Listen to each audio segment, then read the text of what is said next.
ତମେ କଣ ଖାଇଛ ଆଜି? ଭାତ ଡାଲି ଆଉ କିଛି ନୁହଁ? ଆଳୁ ସିଝା। ସମସ୍ତେ ଆଳୁ ଖାଇଛ? ତମେ କଣ ଖାଇଛ? ତମେ? ଆଳୁ ସିଝା। ତମେ କଣ ଖାଇଛ? ମୁଁ ଖାଇଛି ରୁଟି ଆଉ ଘାଣ୍ଟ।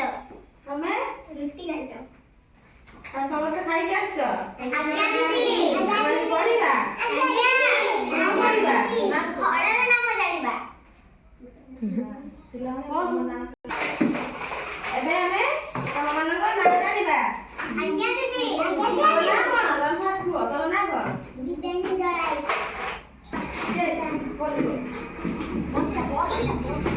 ତମ ନାଁ କଣ?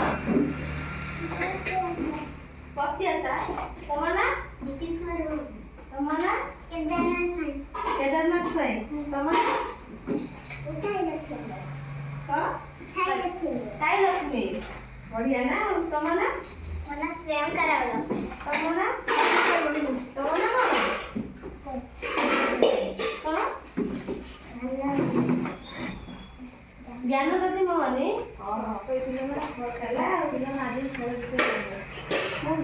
ପଢିବା? ଆଜ୍ଞା ଦିଦି।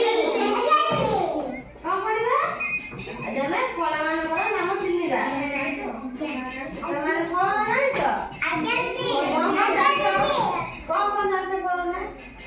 ଜଣେ କୁହ। କି ଫଳ ଗୋଟେ? ତମେ କୁହ ଗୋଟେ। ତମେ? ଷ୍ଟ୍ରବେରୀ। ତମେ?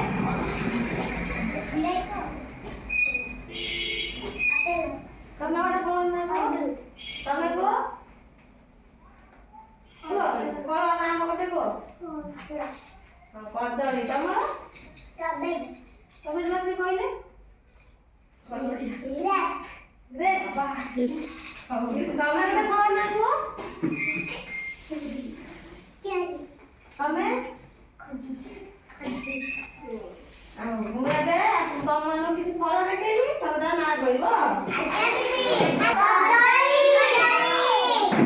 ୟା ରଙ୍ଗ କଣ? ହଳଦିଆ। ତମେ କଦଳୀ ଖାଅ?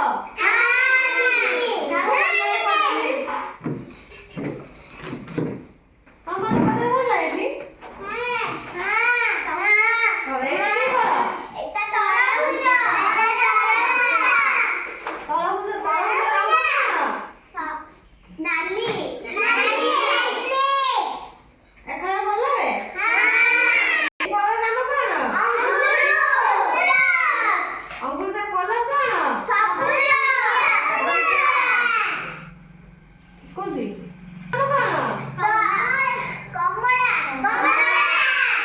କମଳା ରଙ୍ଗ କଣ?